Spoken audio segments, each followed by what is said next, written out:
So, good evening, everybody. My name is Quentin Compton Bishop. I'm the chairman of Levantine Heritage Foundation. Also with us is Craig Enser, our general secretary and the founder of the foundation and the keeper of the website and many other things besides. We're delighted to have as our speaker this evening Diana Darke. As some of you may have heard, she's an Arabist who's lived and worked extensively in the Middle East, studied in Shimlan in the Lebanon, Oxford, SOAS, and has a deep knowledge of the region. We will have time for questions after Diana's talk, and I'll mention it now that Diana has a website, dianadarke.com, where you can find a lot more information and no doubt information about how to purchase her publications. So I think, Diana, if you are ready, we'll begin, and then if you're happy to take questions afterwards, what I'll do is I will follow people who send questions in via chat, or if we have, if you're on screen, if you wave, I will take note and I will present the questions in order. Are you happy with that, Diana? Yes, that's absolutely fine, Quentin, yes. All right. The screen is yours. Excellent. Well, thank you very much, Quentin and Craig, for hosting this and giving me the chance to talk to the Levantine Heritage Foundation.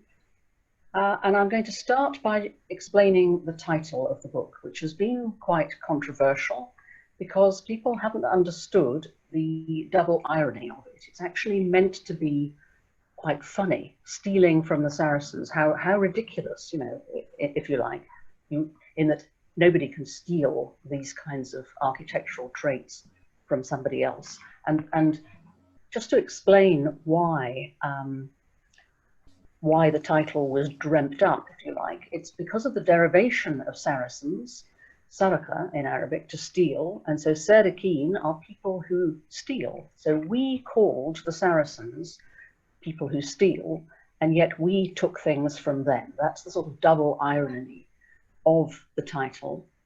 And the reason the word Saracens is appearing at all is because of Christopher Wren. And the cover shows the inside of the dome of St. Paul's Cathedral, which you can see there on the right. And Christopher Wren said in his memoirs that in building the dome, he used Saracen vaulting because, he explains quite simply, it was the best. And he also had a theory that what we call Gothic architecture should rightly be called Saracen architecture. And so this, if you like, is my starting point in the book.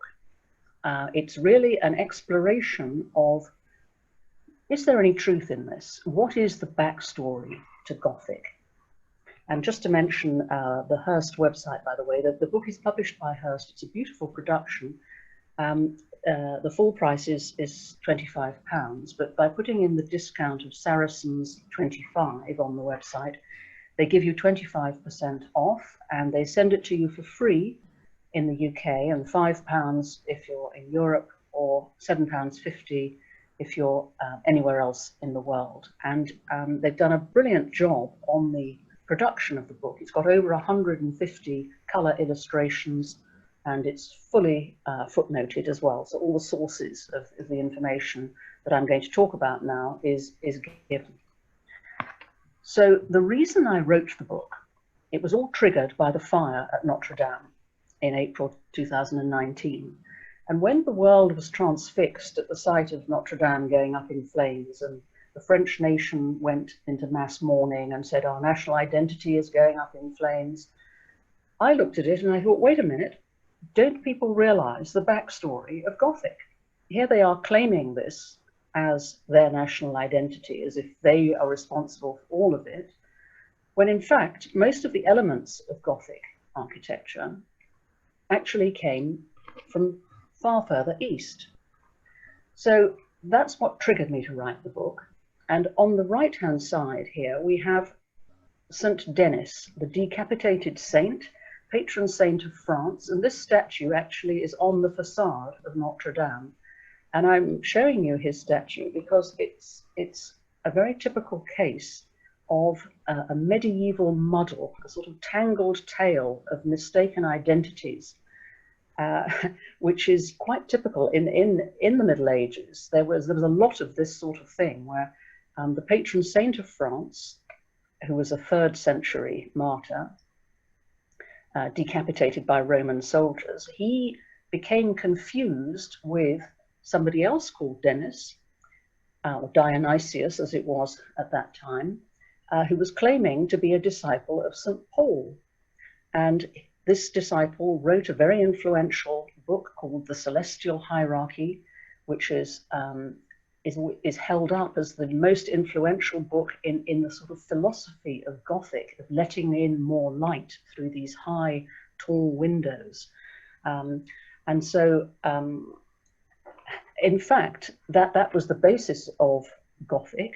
And the first Gothic cathedral is generally held to be Saint Denis in Paris, where the Abbot Suger was the person who was very influenced by this book, Celestial Hierarchies.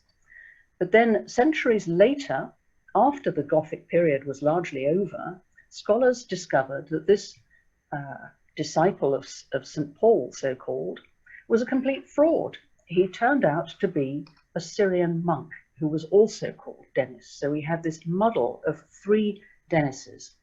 And so this Syrian monk from the 5th century takes us to Syria.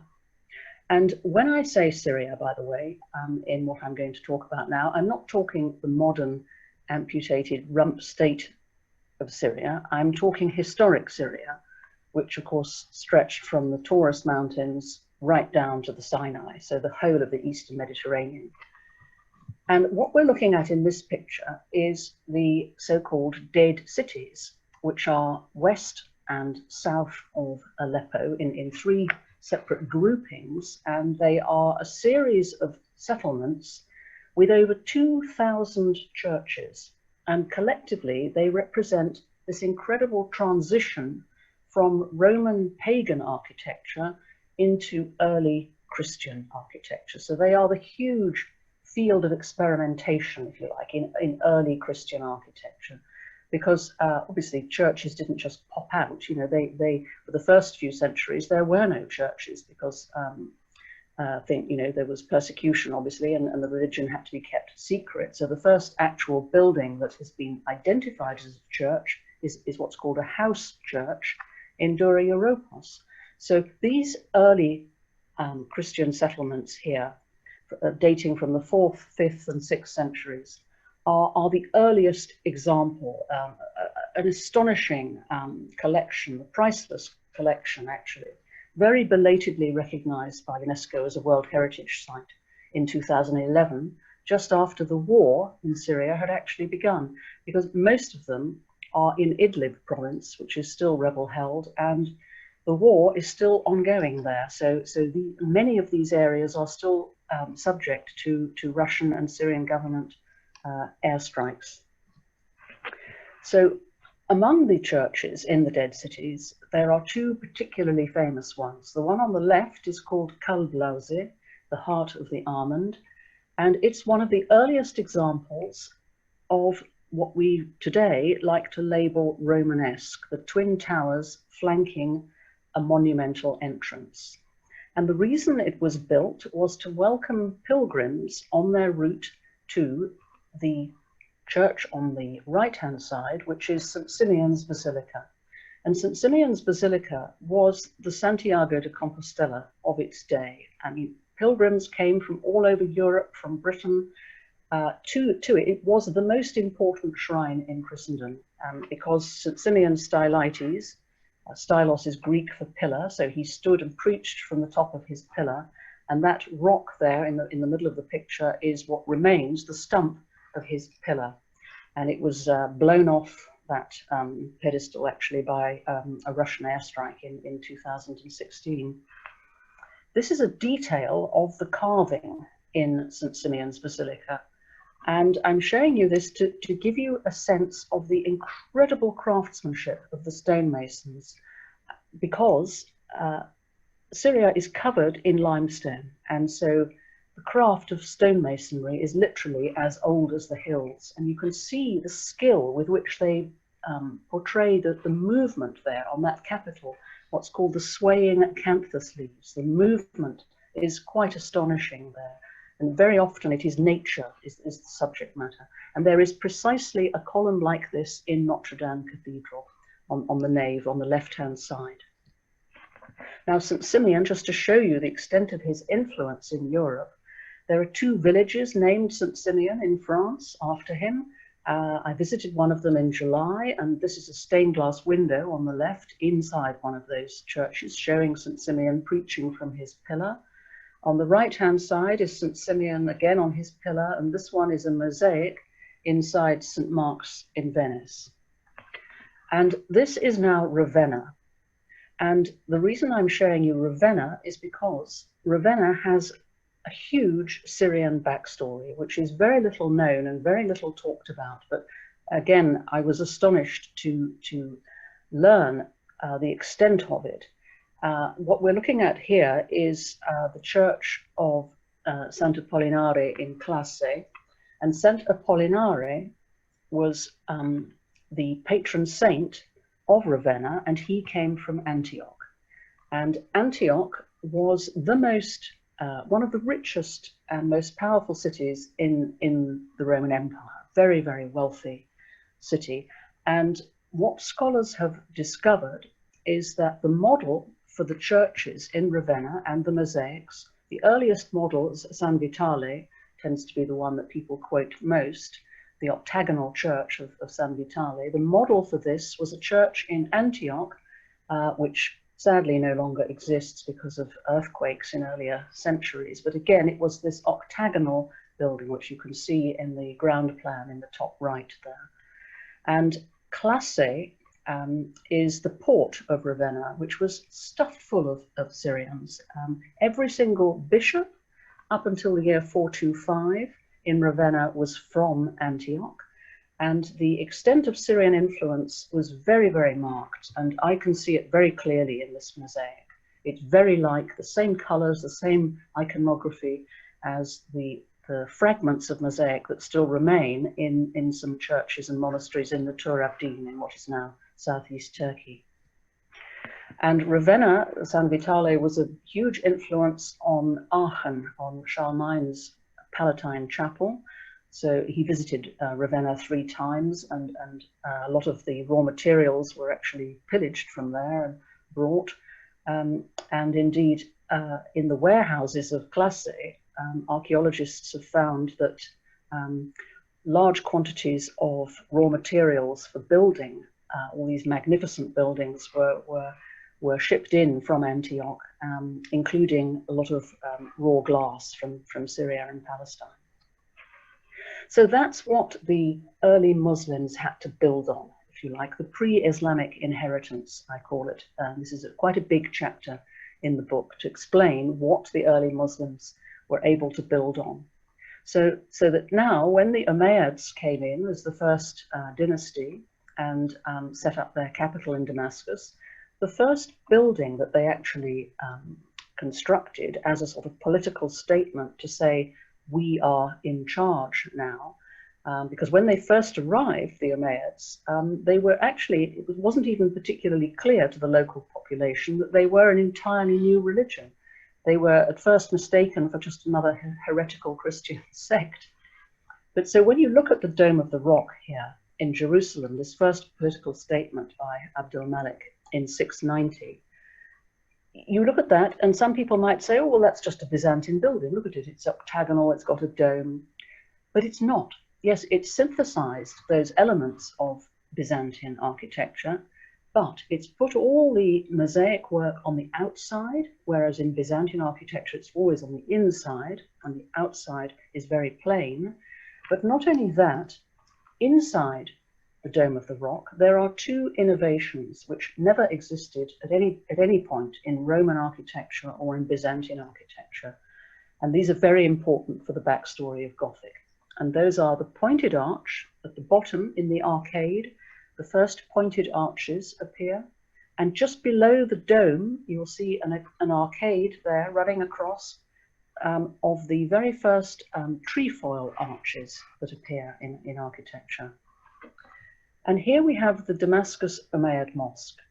And again, this is an incredibly blended building. You can see how all the elements, so here they've taken the Hellenistic gable from the Greek temples that they'll have seen across Syria, and the Roman temples in Palmyra and Baalbek. You've got the dome from the Byzantine architecture, and then here the square minaret. Again, the church towers in Syria at the Byzantine time were always square. So again, this first minaret was modeled on those square towers. And this one is actually called the Jesus Minaret because it's very typical of the kind of blending of local tradition, and local legend has it that Christ will descend from this tower on the day of judgment. And when the Muslims took Damascus, they actually shared this building for nearly a century. They used the same entrance. Muslims turned one way and Christians turned the other. And that arrangement only came to an end when they physically ran out of space. And at that point, the Muslims said to the Christians, okay, we now want to take over this site for our own mosque. And in exchange, we will give you the land for 4 new churches. And to this day, those churches are among the 17 in the old city of Damascus, and on a Sunday morning you'll hear their church bells ringing out and blending with the call to prayer. That is how it has always been, this blending of Christian and Muslim traditions in Syria. And here we have a detail of the mosaics on the interior courtyard of the Damascus Umayyad Mosque. And again, you can see how synthesized, how blended this is, how they've taken the early styles. So they've taken here the triple window, like from the Trinity, which they'll have seen on the churches. They've taken the columns and capitals from the Hellenistic sites like Palmyra and Baalbek, but they have put a whole new kind of iconography of showing us visions of paradise. The craftsmen were probably Byzantine, but now working for new Muslim masters. And it's all gardens and trees and rivers and fantasized buildings. And to the left here, in this detail, this is a detail of the inside of the Dome of the Rock, just to show you those trefoil arches again we saw. And another innovation from the Damascus Umayyad Mosque is geometric window grills, and those get taken on into European architecture and used extensively. I mean, I happen to have chosen an example here from Venice. This is on one of the facades of St. Mark's, where there are many, many geometric window grills. And the Umayyads also used these elements in their secular architecture. They had a whole string of Umayyad desert palaces, they're known as, and they're spread over what is modern Syria, modern Jordan, and also into Palestine. And the one here, this is actually the entrance to the Damascus National Museum, and it's a reconstruction of one of the desert Umayyad palaces called Qasr al-Hayr al-Gharbi. And in that reconstruction, you can see how they've, again, it's the twin towers flanking a monumental entrance. The Muslims have taken that style from Kalblauze and adapted it, synthesized it into something new. But the carving is still, on the facades of these desert palaces, is still incredibly exuberant with nature and animals bursting out of it. This detail happens to be from Qasr Mushatta, which is one of the desert palaces, the facade of which is actually on display in the Berlin Museum of Islamic Art. So you can get right up close to it. And another innovation from Umayyad architecture is what some scholars have seen as the earliest rose window. And this reconstruction of it here on the left is from an Umayyad palace called Khirbat al-Mafjar, which is in what is today the occupied West Bank, just very close to Jericho. And in the excavations, fragments of colored glass were found below it. And from the position of it, from the fragments, the excavators were able to work out that it was positioned very high up in the pediment of the audience chamber. So its function was clearly to let in decorative light. And so it took from that, the earliest example, 5 centuries to then evolve to the absolute peak of rose window decoration at Chartres, which is what I'm showing there on the right. And so while we're on the subject of glass, stained glass, this is something I discovered that I really wasn't expecting to find. And that is that the stained glass in most of our Gothic cathedrals across Europe, and including in Britain, in Canterbury and York, it's been discovered through analyzing the glass that it is what is called the Islamic composition, dating between 1200 and 1400, because the Crusaders in the Principality of Antioch was under Norman control, and they shipped out huge quantities of glass because they saw what a superb quality it was, that it had this magical quality with these bubbles, and the light that came through it was incredibly mysterious. And the earliest, the glass industry in Syria was incredibly developed. It was the world leader under the Abbasids in Raqqa.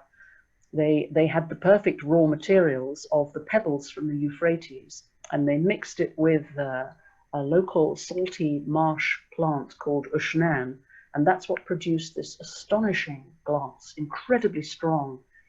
And it was so wonderful that even the Venetians later, when after Tamerlane destroyed the glass industry in Syria in 1401 and ran off with all the craftsmen back to Samarkand. So Syria lost its prime position at that point, and Venice took it over and kept the recipe secret on Murano Island. But glass recipes in Venice have since been discovered, which actually specify that they want the cinders of Syria, as they call it, because they know that this is the absolute top quality glass. So that is, if you like, the Umayyads in Syria, in Damascus. And what happened, of course, in 750, when the Umayyads were essentially wiped out by the Abbasids coming to power, one Umayyad prince escaped, Abdurrahman, and made his way across North Africa and set up his new dynasty in Cordoba in Spain. And so what he brought with him were all those Umayyad traits. And here is an aerial view of the Cordoba Mesquita, which is essentially modeled on the Damascus Umayyad Mosque. It's had extensions. The original was built in the 8th century, and then in the 9th and 10th century, Abdurrahman's successors extended it so that it's become a remarkable treasure trove, again, of early Islamic architecture, but all of which has been brought in from the Islamic world. And we can see what was originally the minaret, and of course is now the bell tower, because of course the Mesquita has been turned into a cathedral after the Reconquista. And you can see how these square towers are now starting to go up in registers, in patterns like that, which again is something that starts to happen across Europe. And inside the later extensions of the Cordoba Mesquita, we have, for the first time, early examples of ribbed vaulting. And this astonishing ribbed vault here in front of the mihrab, this is 10th century, was examined by a group of architectural engineers from Spain who got special permission to go in and do a full survey of this vault. And they were flabbergasted by what they found. They said they had never seen such an example of geometric perfection, and it had never needed repair in its entire 1,000-year existence. So this is the earliest ribbed vaulting, and this is nearly 2 centuries ahead of the ribbed vaulting that then comes into Gothic cathedrals. And at the back of the Cordoba Mesquita, displayed on a wall, are these masons' marks. These were found in the foundations during a renovation. And if you look at the names, they are overwhelmingly Muslim. There are just a handful of Christians amongst those names, but they are overwhelmingly Muslim. So it's very clear that the craftsmen who were building these astonishing ribbed vaults were Muslim. Only they, I mean, they had a much better understanding of geometry and were better educated than anything that existed in Europe at that time. And here is the mihrab of the Cordoba Mesquita. You can see the trefoil arches along the top there have been adapted into the most important place, and arches are everywhere. In the prayer hall there, you've got the two-tone red and white colouring. In Syria, it tended to be black and white because it was black basalt and the white limestone. Here in Spain, it becomes red and white because Abdurrahman adopts red and white as his dynastic colours. And you'll see on the right there's one of the gateways of the Cordoba Mesquita, where again the trefoil arches are running across the top. There are arches everywhere. Early Islamic architecture is obsessed with arches, and they develop these arches again through their understanding of geometry. So from the trefoil arch, we now get cinquefoil arches with 5 lobes, with this rather incongruous crucifix stuck in the middle, because of course it's a cathedral these days. And here we have another example of a multifoil arch, but this is no longer the Cordoba Mesquita. This is the Cordoba synagogue, because the Greeks, the Jews actually took the styles, the Islamic architecture styles, and adapted them. They from choice used the Islamic architecture styles, so that after the Reconquista, when they were expelled from Spain, when they rebuilt their synagogues, they from choice chose to build them in Islamic styles, and probably the most famous is the one in Berlin. Now, in the 10th century, also, the Medinat al-Zahra was the huge palace that was built on the outskirts of Cordoba, and it was the most magnificent thing that existed anywhere in Europe at that time. The sheer scale and lavishness of the decoration, and there were diplomats and bishops visiting it who would all have been immensely impressed by the styles that they would have seen there. And so gradually, as the Reconquista took over, these styles found their way into northern France. So that is Muslim Spain. Now, one of the other gateways of Europe is Amalfi. And here on the left, we have Amalfi Cathedral using the first pointed arches. This is around 1000 AD. So that was when Amalfi was at its peak, and the merchants were trading with Eastern Mediterranean ports, and they were trading a lot with Cairo, and they saw the Ibn Tulun Mosque in Cairo and liked the pointed arches there. So they brought them back. They brought the workmen back and some of the raw materials and built it at Amalfi Cathedral. And then a very influential abbot from Monte Cassino visited Amalfi, saw the pointed arches and thought, I like those. I want those in my monastery too. So he also imported the workmen, imported some of the raw materials, and then his monastery in Monte Cassino was visited by the abbot at Cluny, and Cluny is the Benedictine powerhouse, the most powerful monastery anywhere in Europe. And the abbot saw the pointed arches at Monte Cassino and decided he too wanted those in what's known as Cluny III, massive construction. And at this time, Cluny was the largest building anywhere in Europe. And of course, they were sponsoring Cluniac shrines on the way to Santiago de Compostela. And so gradually, pointed arches came into Cluny. Once Cluny had it, everybody wanted it. It was the fashion. And in the Cluniac shrines on the way to Santiago de Compostela, they started to appear. And so that was the gateway from Amalfi. And the other gateway is Sicily. Here we have the Palatine Chapel. And of course, this was under Norman control. And so it was Roger II who built here the Palatine Chapel in Palermo with Fatimid arches and Byzantine mosaics. So again, another blending, a sort of synthesis of styles. And on the right there is the Makarnas ceiling. And we know that Muslim masons were brought in to build this from Fatimid Cairo. And here is an example. This is Le Puy Cathedral in France. This is on the route to Santiago de Compostela. So it's an example of how the Islamic styles are now gradually creeping in to Christian architecture. They've got what's called ablak, the striped arches there, the black and white. There are Kufic inscriptions here because Arabic writing was mistaken as the language of Christ, so it was thought to be sacred writing. So it starts to appear in a Christian context, just being copied.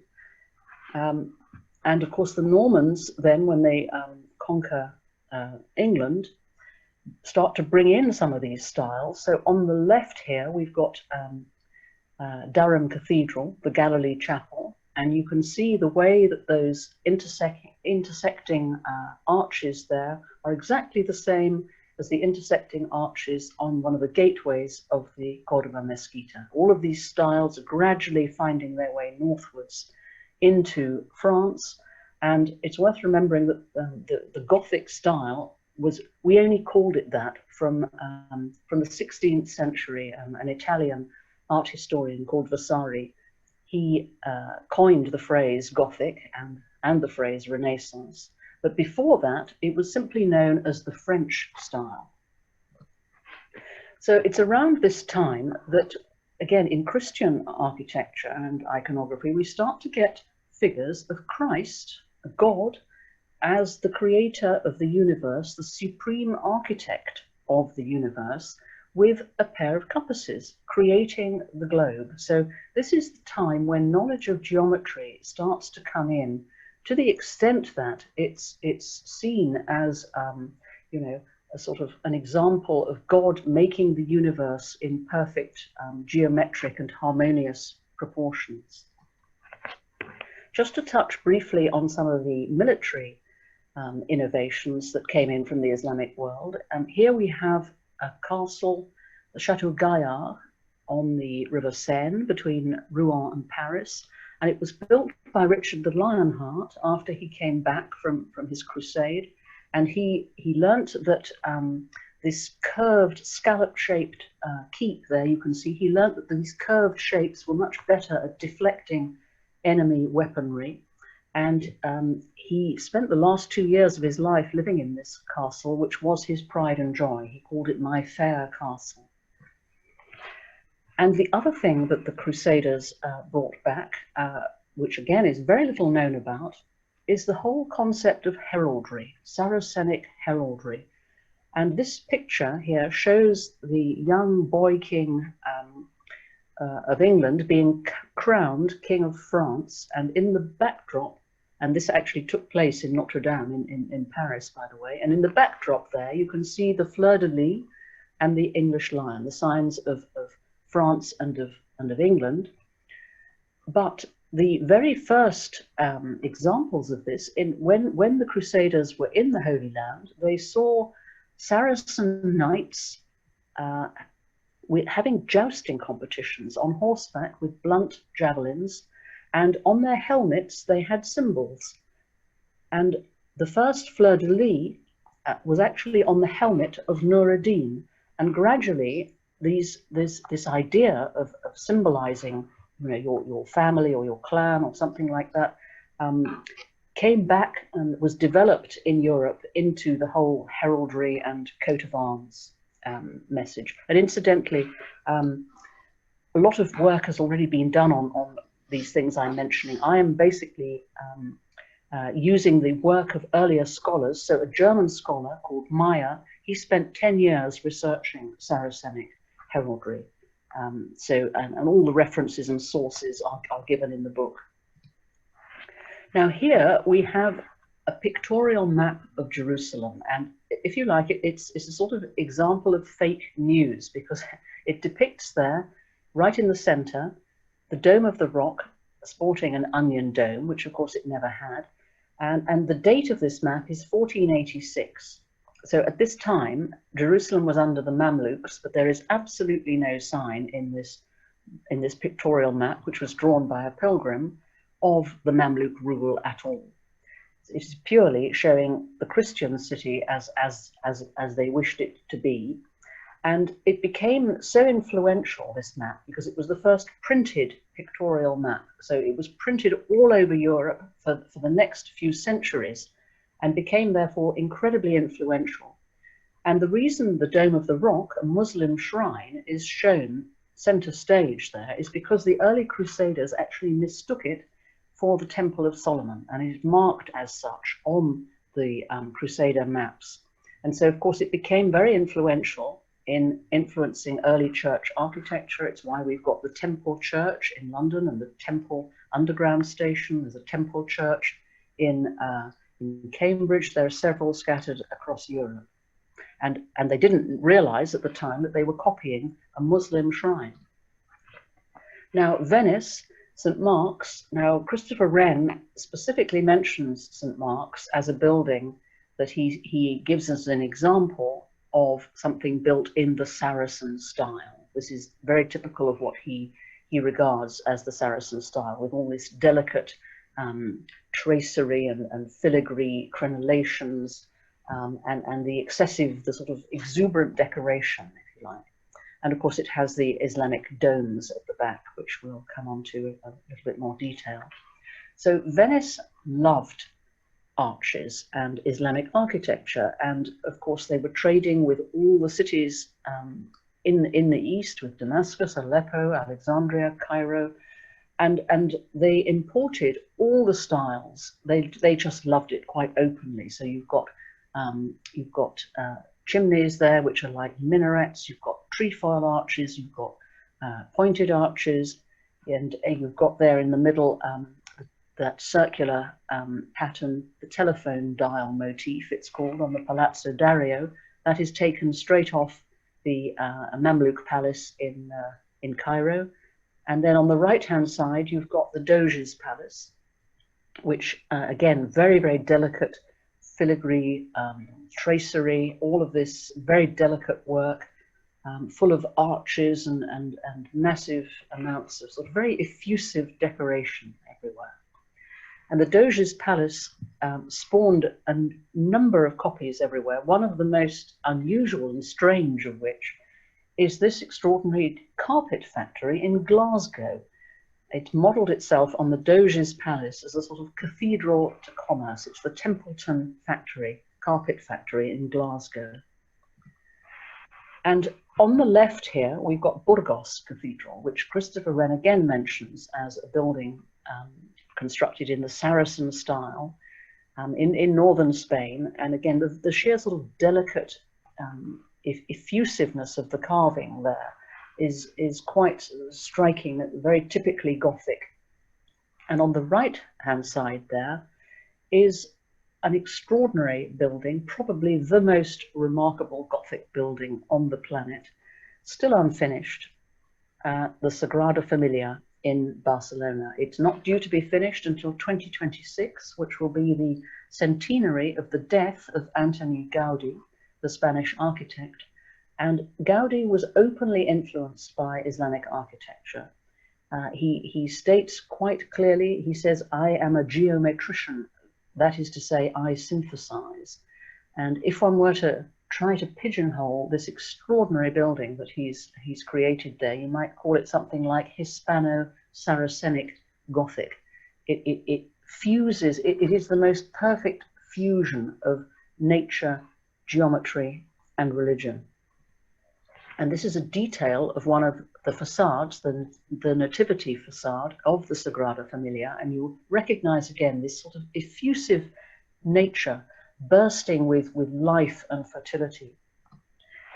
And so then we come to the Gothic Revival in the 19th century. And of course, in the heart of London, we've got the Houses of Parliament. We've got Big Ben going up in registers there, covered in trefoil arches, covered in pointed arches, taking all these styles. And of course, then these styles in the Gothic Revival cross the Atlantic. And here we have the Washington National Cathedral. And just this morning on the radio, they actually played on Radio 4 the bells of this cathedral, tolling out for the deaths from the pandemic, tragically. But so look at that. You've got twin towers flanking the monumental entrance. You've got the rose window. You've got the trefoil arches, the pointed arches. Inside, you've got the ribbed vault. You've got all these elements of Gothic that have found their way across the Atlantic. And in America, Gothic was so influential in schools and in universities and colleges. Nowhere does it appear more than in America. And this is the Yale campus, which is almost entirely Gothic. So on the left-hand side, you've got the Harkness Tower. And on the right-hand side there, you've got one of the main libraries in Yale, which looks for all the world like the nave of a Gothic cathedral. And then finally, you've got the Washington, D.C., the Capitol Dome. And although that looks like a classical facade, and the classical style was chosen to represent the sort of, the fledgling democracy of Greece, and yet what that dome conceals, just like the St. Paul's dome, is the Islamic style of a double dome where the outer dome is a different profile to the inner dome. And so this Islamic style is, if you like, hiding under the classical facade. And that is really what the book is all about. It's all about multiculturalism. It's a plea for multiculturalism. It's trying to show that we all are intertwined in ways we may not realize and that we need to understand. We can't just claim things for ourselves, that always what people are doing is looking for the best in things to synthesize and make into something new. So that's why the thing I'm actually proudest of in this book was the endorsement that it received from Rowan Williams, who completely understood what the book was all about. And so that's the end, really. Just very happy to take any questions now. I'll stop my screen share. Excellent, Diana. Thank you very much. Absolutely fascinating and excellent pictures as well. And I see a hand up already for questions from James Bone. If you'd like to turn your mic on, and I will unmute. Thank you so much. That was really fascinating. And in fact, I just have a friend who just bought a Gothic Revival house outside Oxford. Oh, and wonderful. I'm going to send them that to explain to them their arches and everything, because it certainly made me see it in an entirely new way. Yeah. I'm just curious about one piece of the story you didn't amplify, which is Vasari's apparent misunderstanding about the use of word Gothic. Why did he decide to call it Gothic? And you talked about the entry of these styles into Europe through Cordoba and Sicily and Amalfi, but you didn't really talk about how it spread into Central Europe. So I'm just curious about the kind of Gothic misunderstanding in all this. Mm-hmm. Well, exactly. I mean, it's a complete misnomer, isn't it? And that's what Wren actually says. He says, how can we call something Gothic when the Goths are associated with destruction and the heaviness, and he says, he actually has a rather wonderful quote when he disputes the term Gothic. He says, from the lightness of its work, the excessive boldness of its elevations, delicacy, profusion, and extravagant fancy of its ornaments, it could only be attributed to the Moors, or what is the same thing, to the Arabians and Saracens. I mean, in his 17th century mind, they're all the same thing. I mean, it's all coming from the Islamic world. You know, the Saracens sort of lumps everything together, just meaning all Arab Muslims.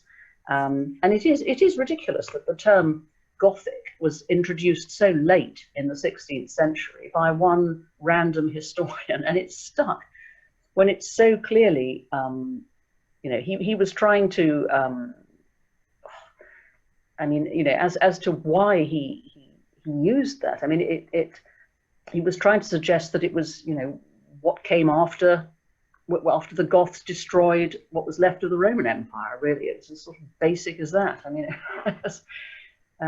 it really doesn't make sense. And one of the things I realized from the researches for this book is how ridiculous a lot of our Western need, if you like, to categorize these things is. You know, what we call Romanesque, and of course in this country we call Romanesque Norman because it was the Normans who brought it in. And we like to think in little boxes like that. And the more you look at these things, the less it actually stands up to scrutiny, because you can see how the elements have fused and evolved and synthesized, you know. So, and of course, it all spread from France. So I mean, it went into Central Europe and Germany from France. So it was the Normans who began the Gothic style at Saint Denis. And then with the series, it became quite competitive, where all the bishops, because the pointed arch, they realized, built taller, was stronger. It was actually a structurally stronger construction method. So it allowed them to go taller and let in more light. And all the bishops then, became a kind of rivalry, you know, that each one wanted the bigger. I want my cathedral to be bigger than your one, you know. So each one was built bigger and more special. Until, of course, you got to Beauvais Cathedral, which was so tall it fell down. And flying buttresses had to be invented to prop these buildings up, because they became so obsessed with getting higher and higher and higher that they would no longer stand up. Whereas, of course, in the Islamic world, the pointed arch was not used for height in the way that Gothic does. I mean, Gothic synthesized it into something completely different. Again, you know, they took all these elements and synthesized it into something new. Excellent. So I've got a question from Patricia or Carlos Schaffenberg. Could you comment on Saracenic influence on Russian Orthodox Church architecture? Well, I don't really go into Russia much because it's later on the whole. So it's sort of not relevant. What I'm trying to do is trace the earliest pathways that it found its way in time for Gothic. So, I mean, I do have, I've got a whole chapter on the domes, actually. I mean, domes are a fascinating thing, and the whole business about the onion dome and Russian onion domes. There are lots of theories, and I go into the theories in the book. You know, I talk about the dome of Hagia Sophia and how influential that was. Of course, we have to remember that kept falling down as well. It's propped up at the moment by about 26 buttresses, and because it didn't have a double dome, that's the point. It was an earlier technology, but then Sinan, the Ottoman court architect Sinan, used the double dome technique that the Seljuks had brought in, and so all of those magnificent mosques that make the skyline of Istanbul are all using the double dome Islamic technique, and of course none of them have fallen down. So yeah, the domes is a fascinating thing, and I do go into what the theories are about why these onion domes came into Eastern Europe and Russia, but it's a sort of an aside rather than a main focus. Okay, we'll go to Shebnem Senyena and then Edward Charlton Jones. Shebnem, you're on mute. Okay. Hi. About the square minaret that you were showing from Syria earlier on, which was very interesting because I met a couple of those examples of early Islamic minarets in Turkey and in Rhodes, recently in Rhodes actually. And they were very small, square, one single column up kind of minaret. And the ones in Rhodes were inside of a garden of a chapel, an Orthodox chapel, very early Orthodox chapel as well, next to each other. So it was very interesting and there is one in Diyarbakir as well, I think, one of those like that. Mm-hmm. And I was wondering, as you described that the Christians went to the other door and the Muslims went to the other door, obviously the intermingling was like that at the time, which was... Yeah. Yes, it was common. I mean, it wasn't just Damascus that happened. In all the early churches and cathedrals all across Syria, this was quite standard, that the building, the cathedral or church was shared by the Muslims. As I said, there was a sort of an acceptance of the other. It wasn't a case of anything wanting to be obliterated. I mean, so it's an interesting story. And of course, you mentioned Diyarbakir. The mosque of Diyarbakir is modeled directly on the Damascus Umayyad mosque. Right. Yeah. So, and then another thing is that we also went to a very, very early synagogue in Damascus, outside of Damascus. I thought it was before Christianity even. And when I went to Cordoba to see those striped columns, I always thought of that synagogue, and I thought that was kind of a style both from synagogues, actually, not the other way around. It was very interesting. Yes, yes. When you say, do you mean spiral columns? Yes, those striped ones, and then those carvings. The carvings were on the ceiling of the synagogue in Damascus, and the very, very detailed carvings. They were wood, though, not stone, of course, but they were very Gothic, by the way. Yes. Well, it's interesting because those sort of spiral columns are apparently modelled on the Temple of Solomon. I mean, the description that's given in the Bible, the very detailed description, talks about these twisted columns, and so it's thought that is what they're trying to copy in those styles, and of course it gets taken into Christian architecture as well. I mean, in St. Peter's in Rome, the baldachin, as it is, the most important thing above the altar, has got these twisted columns on it. Very interesting. Yeah. Thank you. Okay, so we have a question from Edward Charlton-Jones. If the Dome of the Rock is an octagonal structure, why is it that so many Templar churches were round, if they were taking the dome as their model? I mean, are you sure that they're not? I mean, they're round. I mean, they appear round, but I'm not sure that the ground plans are entirely round when you look at them closely. I mean, the research for all of this, it's not something I'm making up. It's in the case of that a lot of work has been done on all of this by art historians, architectural historians, people like Oleg Grabar. He's written a very influential book called The Shape of the Holy. In Venice, for example, this academic called Deborah Howard, who was the professor of architectural history at Cambridge. She spent 10 years producing a book called Venice and the East, where she has done all the research about the influences that crossed over into Venice. And so what I'm doing a lot of the time in this book, which astonishingly hasn't been done before, is, if you like, I'm drawing all these threads together. So academics have done learned pieces of work on one particular aspect of something, but what nobody's done is come along and join the dots and make the big picture, if you like, because you need a much broader overview to do that. And so that's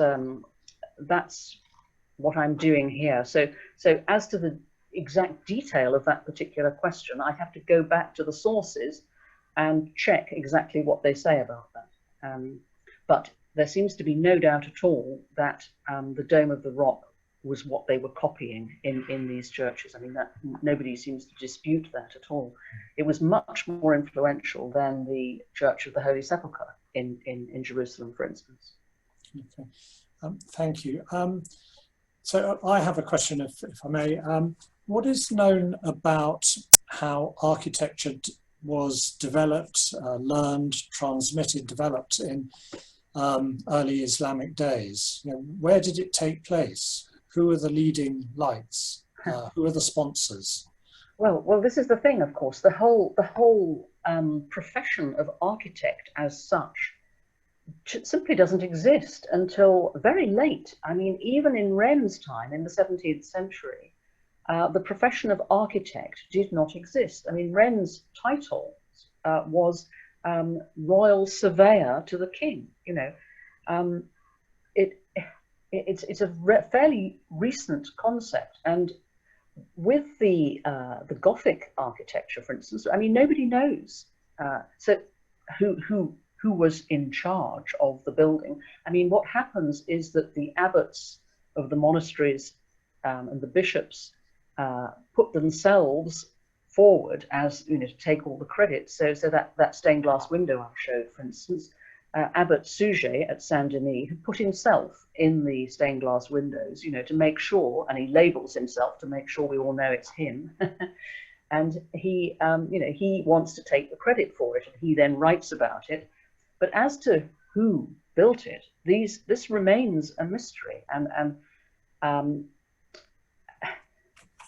of course, you know, you have master masons, basically, are the closest thing. So my argument in the book is that these early master masons, with this level of knowledge of geometry, to suddenly make Gothic architecture feasible, can only have come in from the Islamic world, because they were the only people who understood it at that time.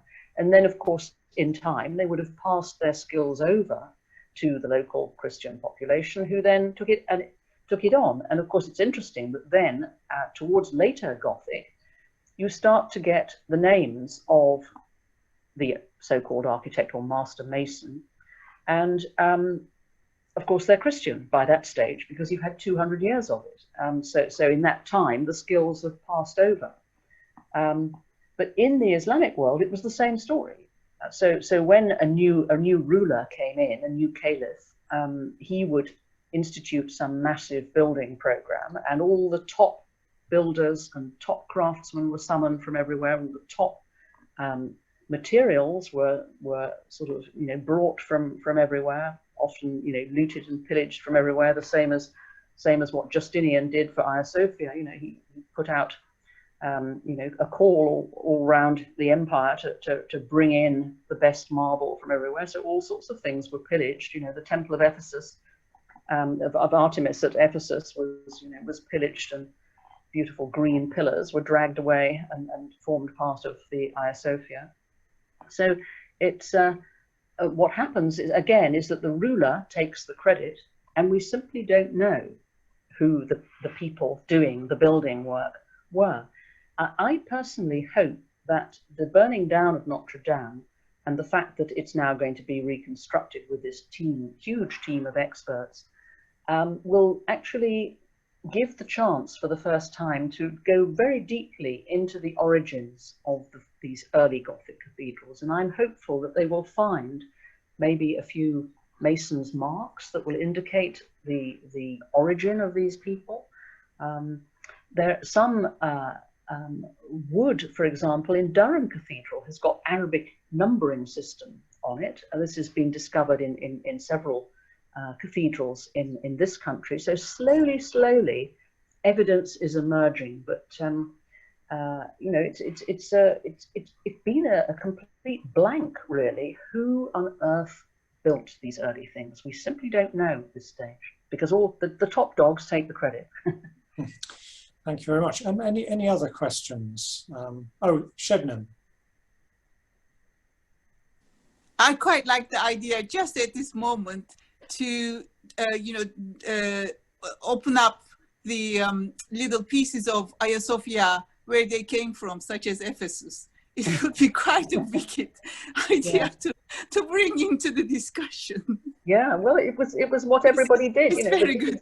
The new ruler wanted the best. You know, he wanted the best craftsmen, the best materials, and so you know, he just went off and helped himself to wherever the best happened to be.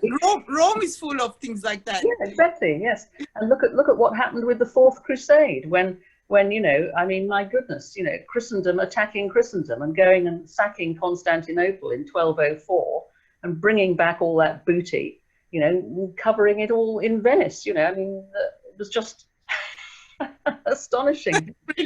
A great sack of Constantinople by Christians, you know, when it was under Christian control. So we're going to go to James Bone and then Margie Abdulrazak after that. James. I have two quick questions. One is, if you had the opportunity to rename Gothic architecture, what would you call it? Mm-hmm. And the second one is, when I hear these discussions, nobody ever mentions the Pantheon in Rome, and I wonder whether in things like the dome and anything, it has a significant place or it doesn't really have a significant place. The Pantheon in Rome is what's called a single shell dome. It's much, much smaller. It's made from this very sort of light concrete. I do mention it in the book, actually, because of, you know, it is an early influence, of course, but it's very limited. You know, it couldn't. The walls that are supporting it are incredibly thick. You know, you couldn't make windows in them. That's why it's astonishingly dark inside. But it's astonishing for how early it is. Obviously, you know, it was a massive piece of technology in its day. Of course, you know, the other thing to watch out for, if you like, is the fact that so many of these buildings, you know, like Hagia Sophia, as I mentioned, you know, kept falling down. What we're looking at now in Hagia Sophia is not what Hagia Sophia looked like when it was first built. You know, well, the one with the big dome, Justinian's Hagia Sophia, if you like, which was incidentally 50 years after all those St. Simeon's Basilica in northern Syria. So if you like, the backstory of evolving the technology for the dome of Hagia Sophia, all that experimentation took place there in northern Syria. And, you know, I'm sure that some of those stonemasons who were working there, when the trade routes changed and the work dried up, you know, and they had to migrate off elsewhere to find work, I'm sure some of them went to Constantinople. It would have been the obvious place to go where there were new building projects going on. So, you know, it's incredible how much people moved. There were economic migrants, even then, moving about, you know, because, you know, whoever was the best craftsman was sort of in demand, if you like, because, you know, the new leader wanted the best. So, and if the best person happened to be somebody who had been working, you know, in Syria, say, or in Egypt or wherever, you know, he would be summoned and would come in. So with Hagia Sophia, for example, in one of the times it collapsed, the top architect happened to be an Armenian. And so this Armenian guy was summoned and, you know, asked to reconstruct the dome. And then at one point, Sinan himself, the Ottoman court architect, when it was threatening to fall down again, Sinan was called in to prop it up yet again.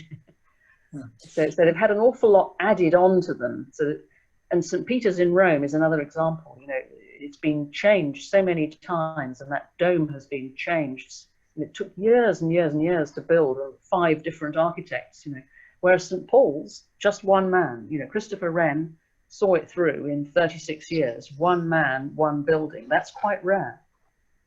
And in terms of renaming Gothic architecture? Oh, yes, it's very difficult, isn't it? How do you rename it? I mean, nobody would accept Saracen, obviously, these days. That's far too loaded a word. So, yes, well, have you got any thoughts? What do you reckon? No, I don't have any thoughts. I just wondered whether you would venture as far as calling it Saracen, that's all. I mean, is it sufficiently Saracen that, forget the other baggage of the word Saracen, that it would be justified to call it Saracen?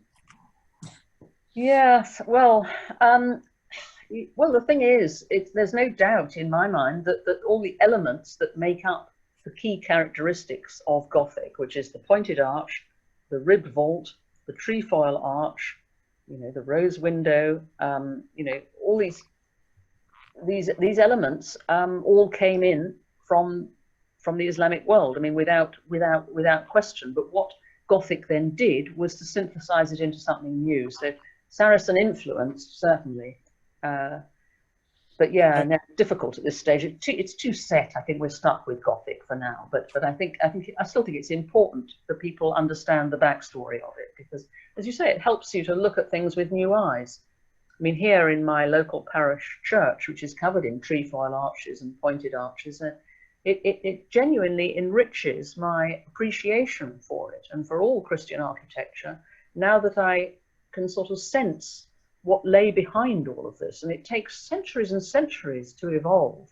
So, I mean, with the pointed arch, early historians studied the extent to which it became more pointed and the rate at which it became more pointed, and then evolved a dating system. There was a very famous professor called Cresswell who produced the sort of definitive work on this, and he worked out that it took 25 years for the arch to get more pointed by 1 degree. I mean, that's the extent of the level of technological, geometrical grasp that you had to have to evolve to get it 1 degree sharper.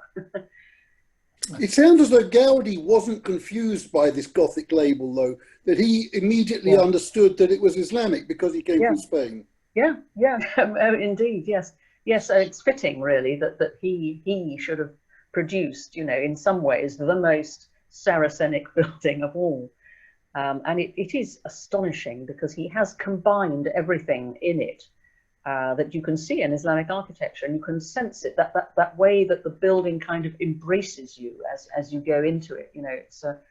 It's the way it molds the space around you. And that's actually another interesting discovery about the different ways that Christians and Muslims approached space in their religious architecture. So the Gothic definitely has this whole hierarchy thing, going back to Dennis and his celestial hierarchies. You go into a Gothic cathedral, you're not in any doubt about where the important people are. They're up top by the altar, and then they kind of rank down, through the choir, and then the sort of the masses are down at the far end in the nave. You go into a mosque like the Cordova Mesquita or any of the mosques in Istanbul, it's completely different. You have this sort of web almost in Cordova, where you never know where the beginning or the end is. Of course, there's no furniture, there's no hierarchy of only important people can sit here. Anyone can sit anywhere and kneel and pray anywhere in a mosque. There is no special place. And again, it's to do with a different way of relating to God. Ultimately, in Islamic architecture, you don't have an intermediary. It's you directly with God. So you have this circular space as opposed to this linear space that you get in Christian architecture, where you have all these intermediaries, the bishops and all the other people in the hierarchy of the church who are there to sort of mediate you to God. Question really going back to the celebrity engineers and architects. A question from Margie Abdulrazak. Were the masons who were marking in Cordoba from any well-known masons in the Islamic world? I mean, is there any information about some of these? Have any of them been identified or seen elsewhere, perhaps?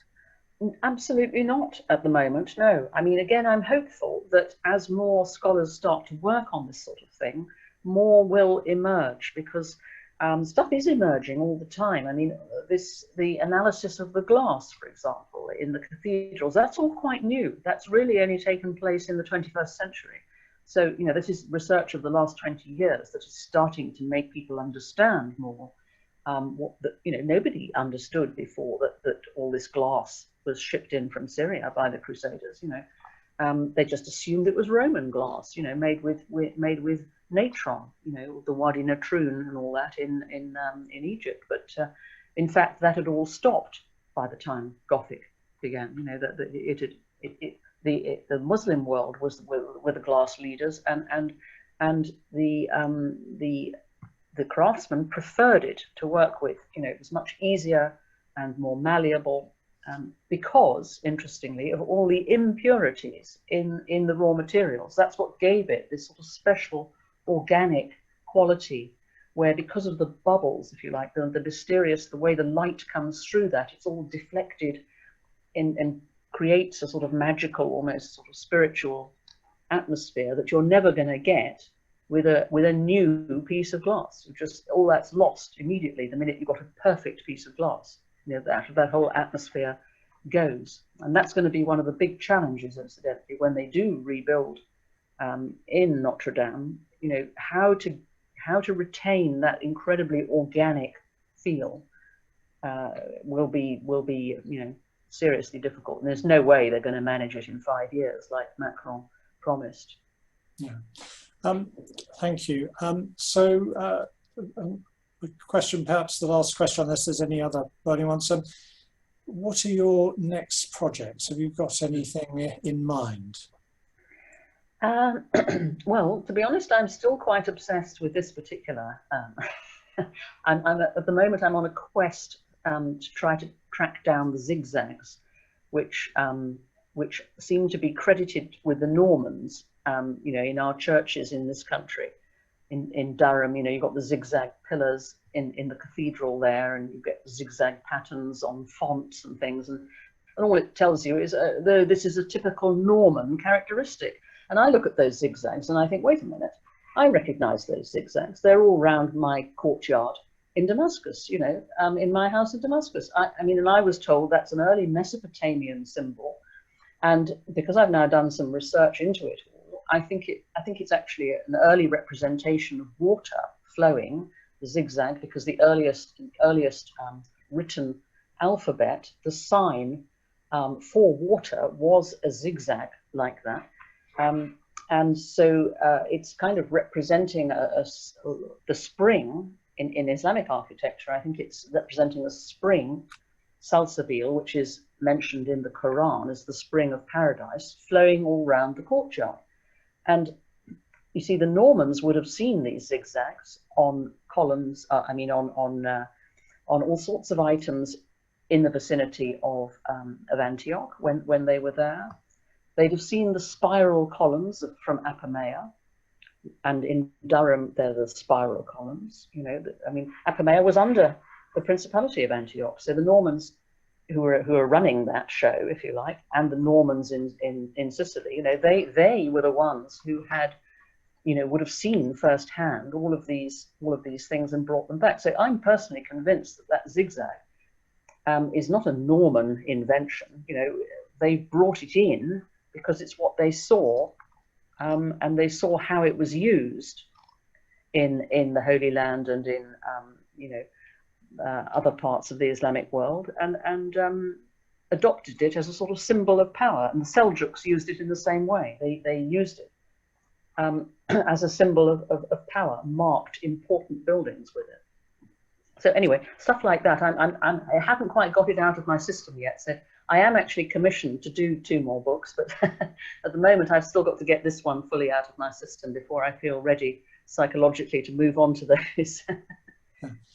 So final thought on Saracen, and the word Saracen, coming from John Morton, how the word Saracen is used rarely these days, something more associated with a pub, as in, you know, the Saracen's Head. So what is that, and is the memory of or the legacy of the Saracens here more as an enemy, or Yes. what's behind that? Saracen in the UK.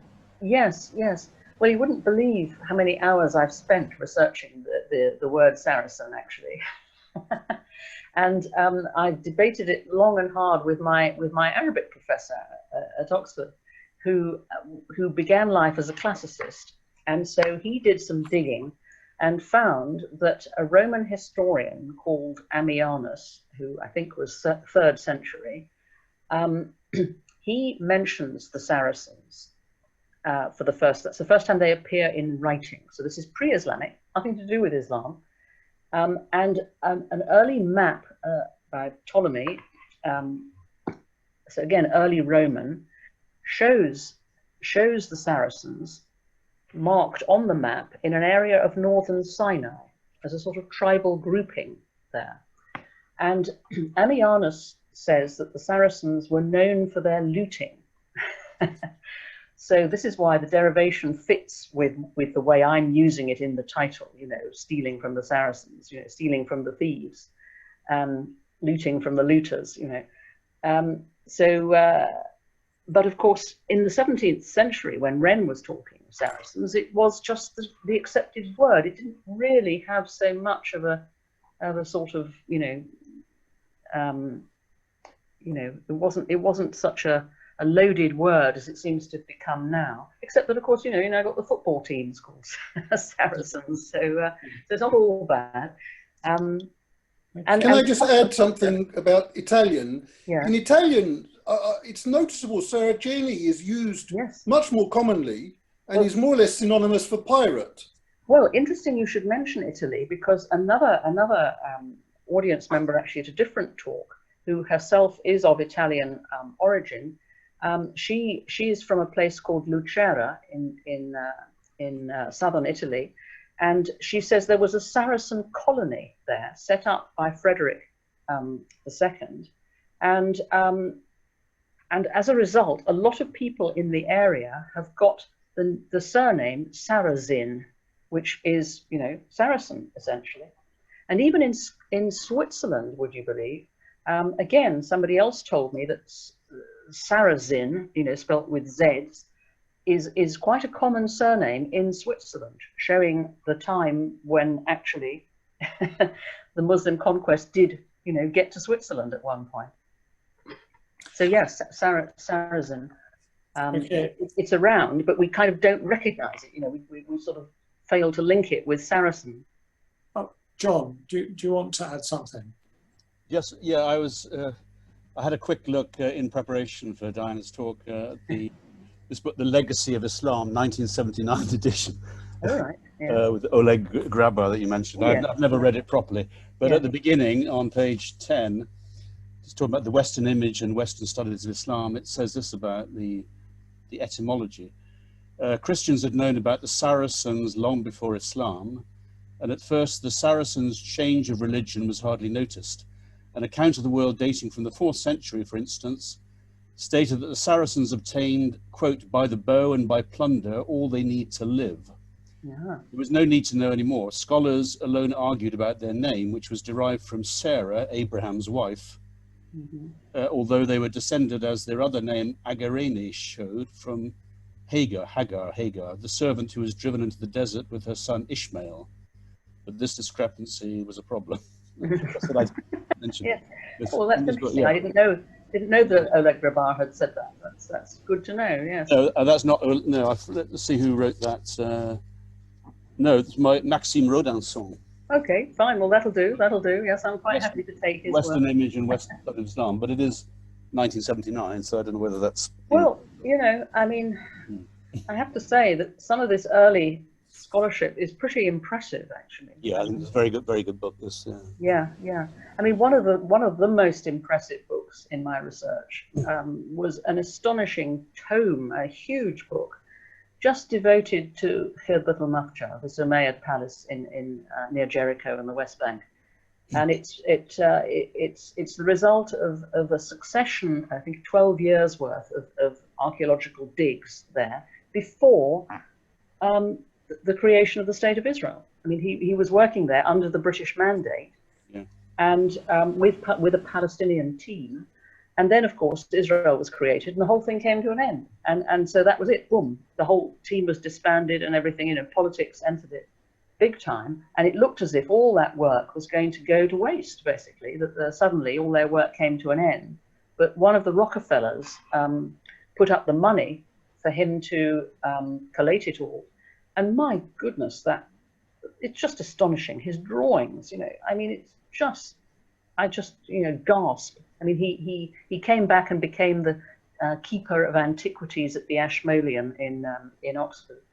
But my goodness, that man was scholarly, the work he did, just absolutely amazing.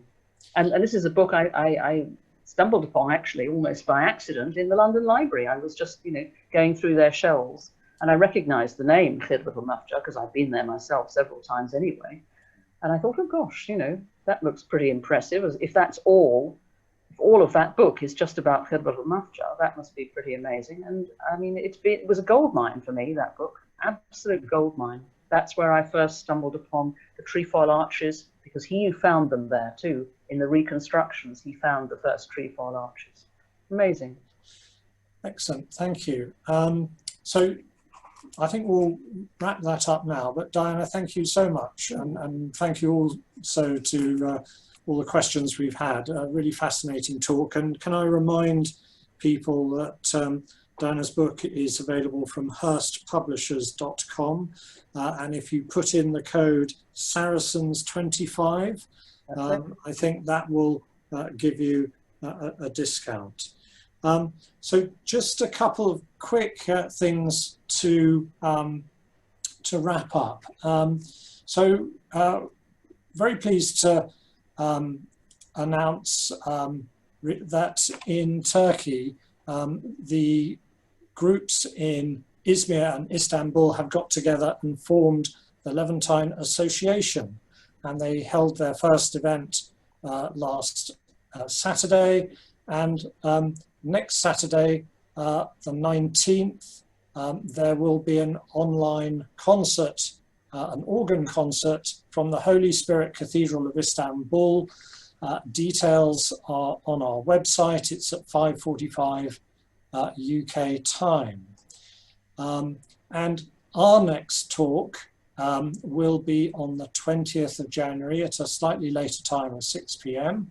It'll be Deniz Turka on the Yıldız Palace and Sultan Abdülhamid II's flat pack homes. Registration required, but do check our website for details. I think that's all today, but thank you again, Diana. We've had lots of good comments and thank yous on the chat line. We look forward to seeing you, we hope, at one of our events in the future. You're most welcome. Thank you very much, everybody. Lovely. Well, goodbye and happy Christmas and New Year to everyone. Yes, Merry Christmas and happy Bye-bye. Bye-bye. Bye-bye. Bye-bye.